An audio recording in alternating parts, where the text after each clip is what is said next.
Chapter 34, and the story of Dinah's rape and kidnapping, is a difficult read, especially after the events of the past 2 years following October 7th. But the chapter begins with a very interesting pasuk with a lot of seemingly extra detail. V'tetzei Dinah bat Leah asher yalda Yaacov lerot bivnot haaretz. Now Dinah, the daughter who Leah had borne to Yaacov, went out to visit the daughters of the land. Bereishit chapter 1. Why does the Torah emphasize that Dinah is Leah's daughter before mentioning Yaacov? Why note that she went out? And why specifically that it was to see the daughters of the land? The Mefarshim separate into two camps here. The first camp is headed by Rashi, who explains that Dinah is called Leah's daughter because she inherited Leah's tendency to go out. Just as Leah went out to meet Yaakov in the field, in Bereishit chapter 30, verse 16, so too Dinah went out, implying a lack of modesty. Ibn Ezra adds that Dinah went out without permission, suggesting recklessness.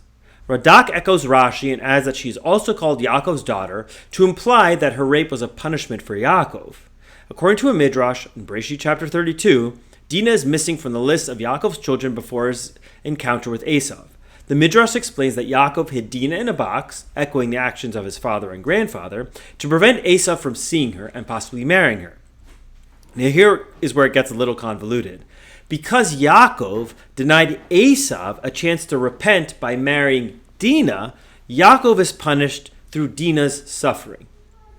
These views place the blame on Dinah for her own victimization.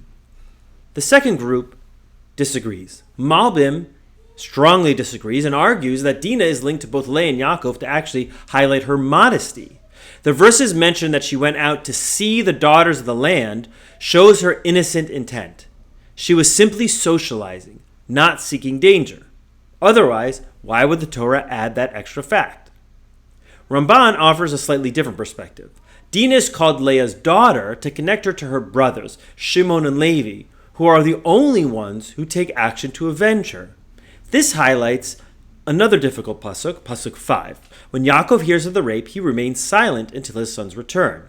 Ve'Yaakov shema ki timeh et Dinah bito, uvanav hayu et miknehu, basadeh ve'charish Yaakov ad bo'am. Now Yaakov heard that Shechem had raped his daughter Dinah, but since his sons were with his livestock in the field, Yaakov kept silent until they came home. Bereishit 34, 5. This highlights that Yaakov was afraid of taking any action until his children came home to protect him. Even after the massacre of Shechem by Shimon and Levi, Yaakov's concern is not Dinah's trauma, but his own safety. Vayomer Yaakov el Shimon veLevi, achartem oti v'lahavshi'eni b'yoshev ha'aretz bach na'arni ufafrizi v'ani mitei mispar v'nasfu alai v'akikuni v'nishmaratani ani uveti. Yaakov said to Shimon and Levi, "You have brought trouble to me, making me odious among the inhabitants of the land. I am few in number, and if they unite against me and attack me, I and my household will be destroyed." Bereishit chapter 4, verse 30.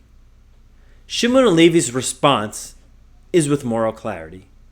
Vayomru, hakazona ya'aseh et achotenu. Should our sister be treated like a prostitute? Verse 31. Their words mark a turning point and seem to be a response also to the first group of Mefarshim. Dinah is not to blame. She is innocent, and her attackers must be held accountable.